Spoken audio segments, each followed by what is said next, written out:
Hello, welcome to section 3.2, which deals with slope of a line. For those that have taken Math 60, this is kind of a review. So let's just get into it here. First of all, what is the slope of a line? There are many ways to define slope of a line, but let's look at it graphically, okay? So graphically first, the slope of a line is a ratio describing how far up or down and over it goes, okay? So we say, we define it as rise over run. So rise meaning if it goes, how far up or down it goes. And then run meaning how vertical it goes, to the left or to the right. So let's say, for instance, this is my line here.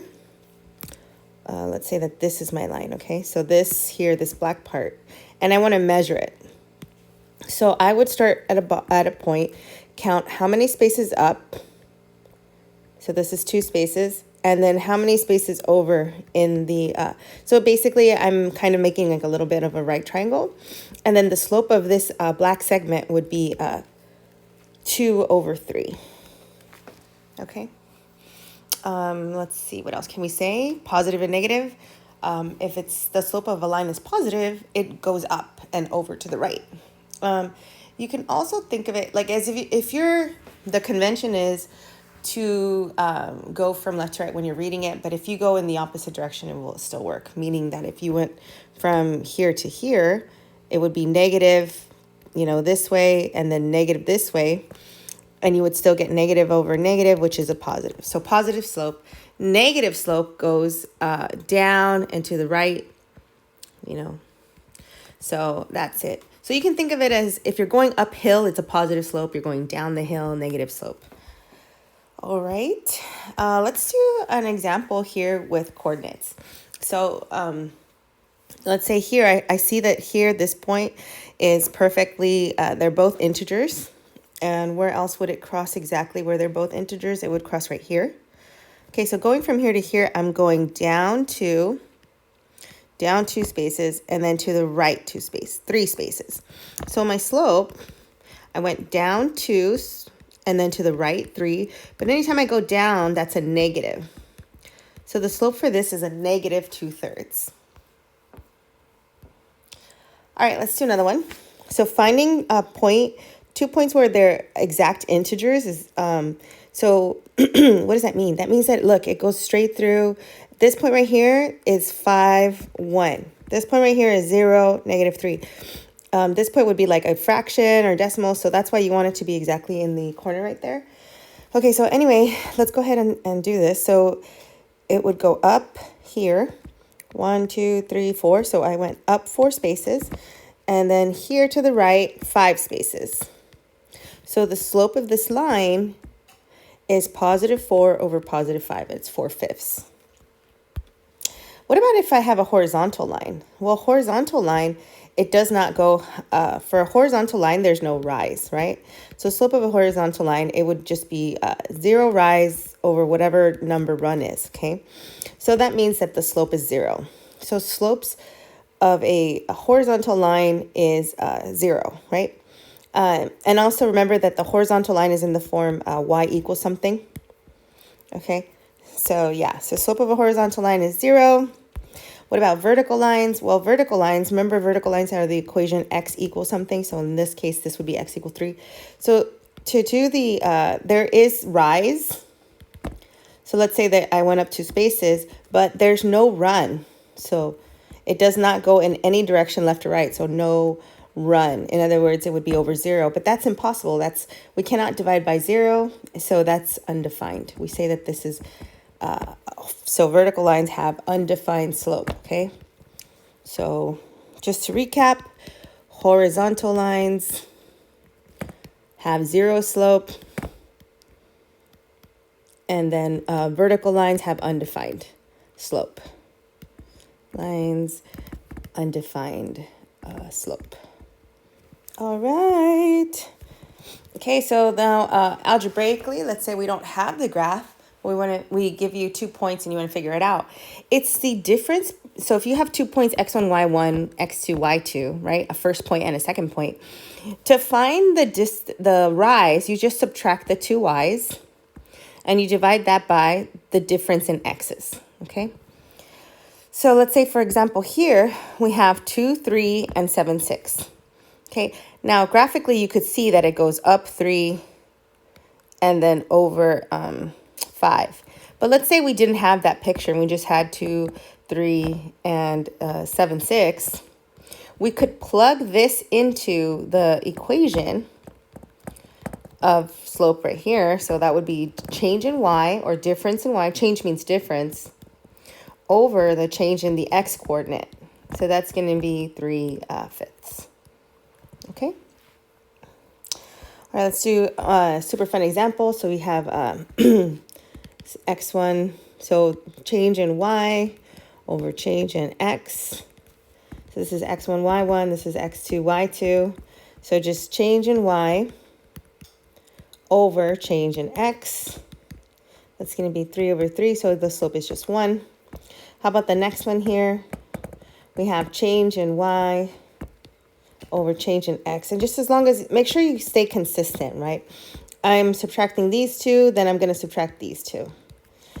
6 minus 8. So then that's going to be -2 on the top, -2 on the bottom, and that's just 1. So they're both 1. And again, just to recap, positive is slanty to the right, up and to the right, negative is down to the left, to the right. 0 is horizontal line, and undefined slope is vertical lines have undefined slope. Okay, now how do I graph a line given a point and a slope? So all you have to do is plot the point and then use the property of slope to identify rise or run, and then mark the next point.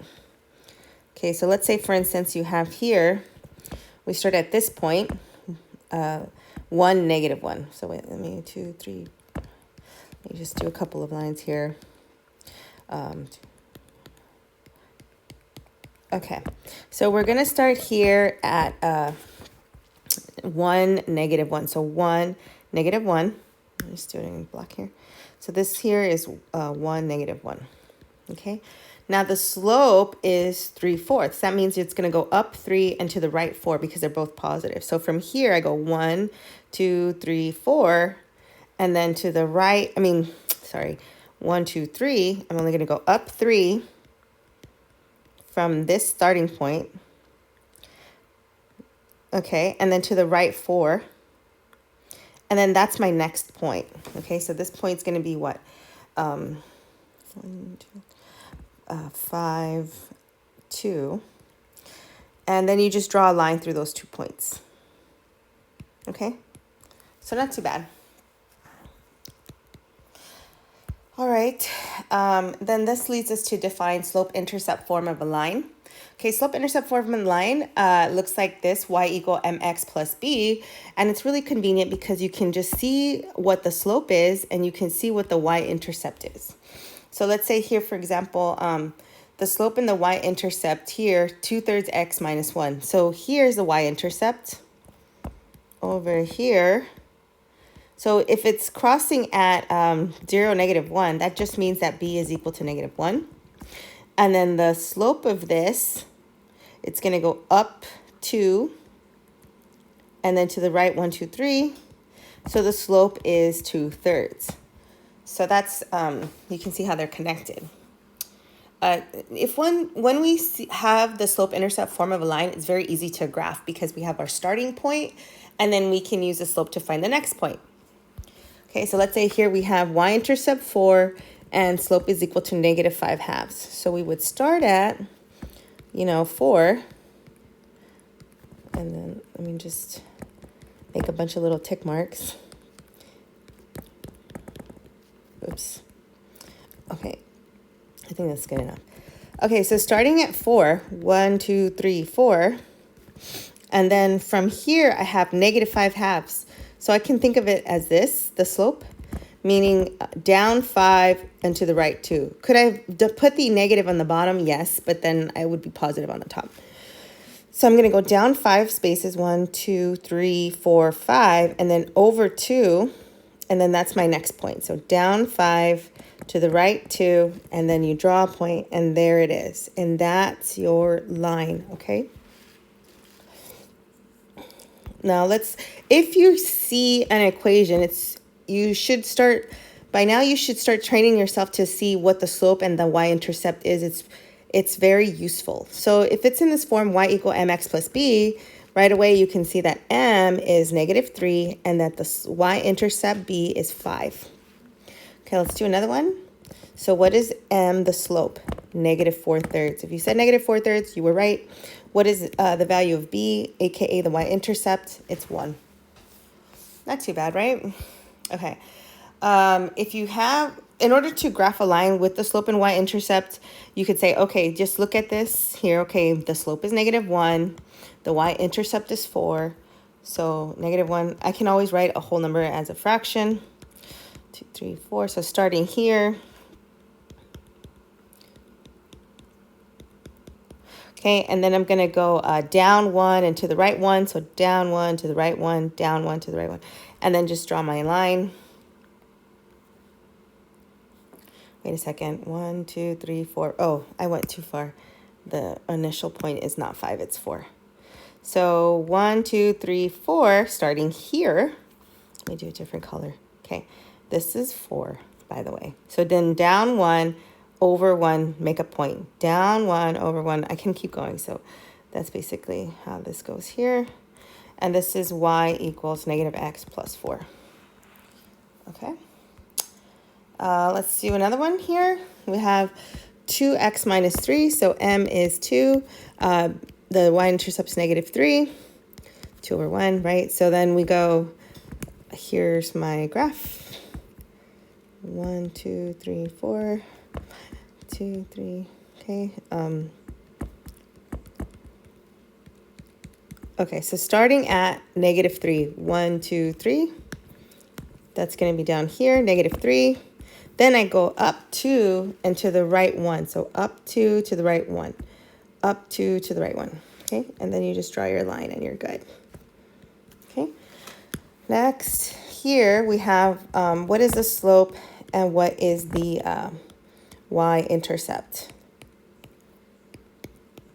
So the slope is -2/3 and the y-intercept is -3.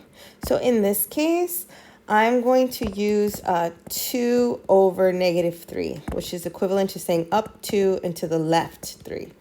Okay, the reason being is because my y-intercept is down here, -3. So it makes sense to go up 2 and then to the left. So up 2 and to the left 1, 2, 1, 2, 3. Right there. Okay. Oops. What happened? Okay, there. There we go. So this is y equals -2/3 x minus 3.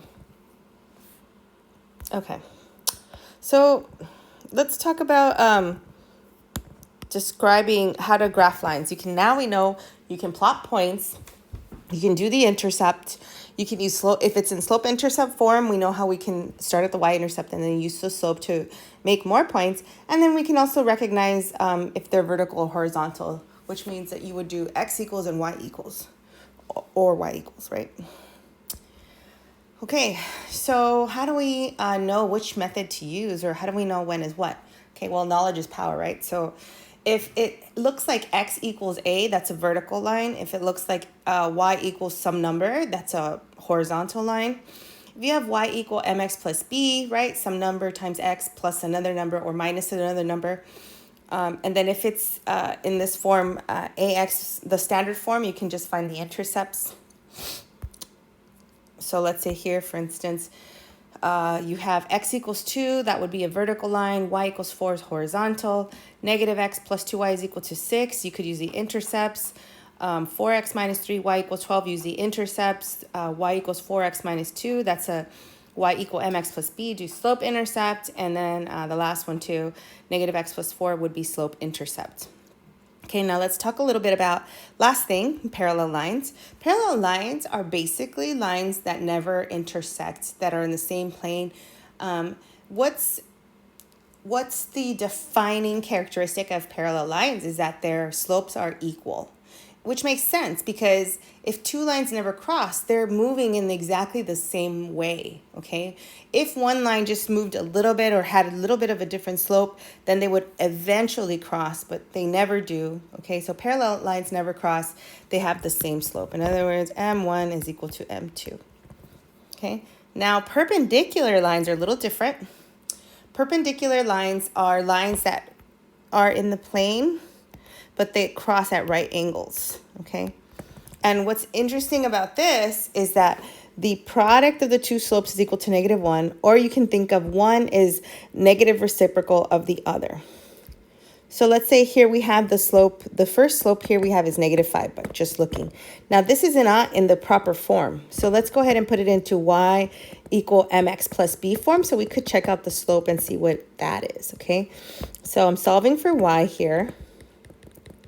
Okay, and divide everything by -5. I get y is equal to, and then I'm applying this -5 here and here.